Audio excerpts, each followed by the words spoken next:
এবারে বিচারের দাবিতে সরব হলেন আরজিকর হাসপাতালে চিকিৎসা করাতে এসে মৃত যুবকের মা কবিতা দাস। অভিযোগ, হাসপাতালে বিনা চিকিৎসায় মৃত্যু হয়েছে 22 বছরের বিক্রম ভট্টাচার্যের। বিক্রমের মা জানালেন, চিকিৎসকের মৃত্যুর বিচার তিনিও চান, কিন্তু তার একমাত্র পুত্র যেভাবে কষ্ট পেয়ে মারা গিয়েছেন তার বিচার কে করবে?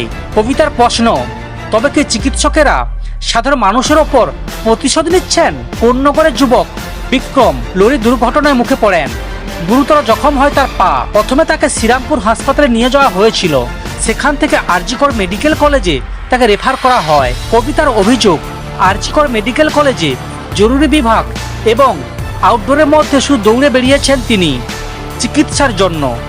কোথাও কোনো চিকিৎসক ছিলেন না। কবিতার কথায়, কোনো চিকিৎসক আসেনি। একজন গুরুতর আহত রোগীকে কোনো পরিষেবা দিতে পারেনি হাসপাতাল। একটা ডাক্তার নেই।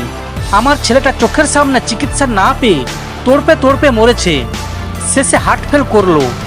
এরপরে বিচার চেয়েছেন কবিতা। তিনি বলেন, এই ডাক্তারদের বিচার কে করবে?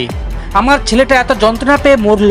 তবে কবিতা জানিয়েছেন, তিনি একজন মা, তিনিও চান আরজিকরে চিকিৎসক বিচার পান, কিন্তু তা বলে পরিষেবা কেন বন্ধ থাকবে সেই প্রশ্ন তুললেন তিনি বললেন, আমি কি চাই না একটা মেয়ের বিচার হোক?